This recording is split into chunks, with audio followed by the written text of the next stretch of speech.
Hi అండి, నమస్తే. ఈరోజు నేను వచ్చి బ్రెడ్తో 3 రకాల బ్రేక్ఫాస్ట్లు ఎలా తయారు చేసుకోవాలో చెప్తాను. మీరు కూడా ఒకసారి ఇంట్లో ట్రై చేయండి. నా వీడియోస్ కనుక నచ్చితే సబ్స్క్రైబ్ చేసుకోండి. ఇక్కడ నేను 4 బ్రెడ్ స్లైసెస్ అనేవి తీసుకున్నాను. వాటిని తీసుకుని పాన్ పెట్టుకుని అది హీట్ అయిన తర్వాత బ్రెడ్ స్లైసెస్ని ప్లేస్ చేశాను. తర్వాత వెన్న అనేది స్ప్రెడ్ చేసుకొని ఈ బ్రెడ్ స్లైసెస్ని ఇలా గోల్డెన్ బ్రౌన్ కలర్ వచ్చే వరకు ఫ్రై చేసుకోవాలి.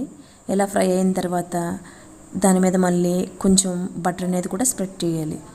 ఇలా బోత్ సైడ్స్ కాలిన తర్వాత ఒక ప్లేట్లోకి తీసుకుని పక్కన పెట్టుకోవాలి. తర్వాత ఒక మిక్సింగ్ బౌల్ తీసుకుని దాంట్లో 1 టీ స్పూన్ పంచదారని యాడ్ చేసి 2 టీ స్పూన్ల పాలు అనేవి యాడ్ చేసుకోవాలి. ఇక్కడ సినమన్ పౌడర్ అంటే దాల్చిన చెక్క పౌడర్ని కూడా యాడ్ చేసి సాల్ట్ కొంచెం యాడ్ చేసుకుని ఎగ్ని కూడా యాడ్ చేసి బాగా మిక్స్ చేసుకోవాలి.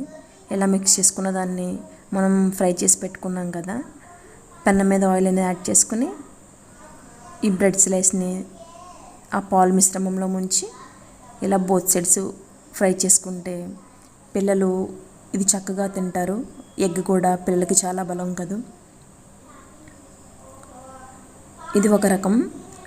రెండో రకం బ్రెడ్ ఆమ్లెట్ వచ్చి ఒక మిక్సింగ్ బౌల్ తీసుకుని దాంట్లో కొంచెం వాటర్ అనేది యాడ్ చేసుకుని కొంచెం కారం, కొంచెం పసుపు. ఇక్కడ వాటర్ యాడ్ చేయడం వల్ల కారం అనేది ఉండలు కట్టకుండా మొత్తం కలిసేట్టుగా అవుతుంది.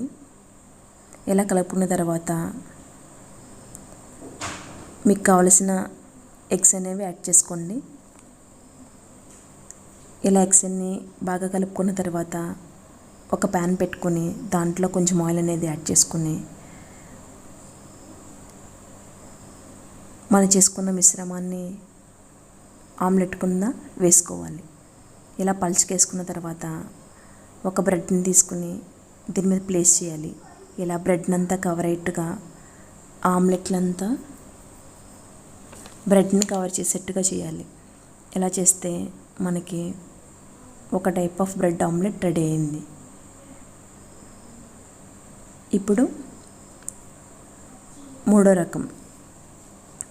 ఒక ప్యాన్ తీసుకుని దాంట్లో ఆయిల్ వేసుకుని మనం ఇందాక ఆల్రెడీ చేసుకున్న మిశ్రమాన్ని డైరెక్ట్గా బ్రెడ్ అనేది దాంట్లో ముంచి ఇలా పెనం మీద ఫ్రై చేసుకుంటే ఎంతో టేస్టీ బ్రెడ్ ఆమ్లెట్ రెడీ. ఒకసారి ఇంట్లో ట్రై చేసి ఎలా వచ్చిందో కామెంట్లో చెప్పండి. Thank you for watching. Please like, share and comment. Press the bell icon for further notifications. Thank you.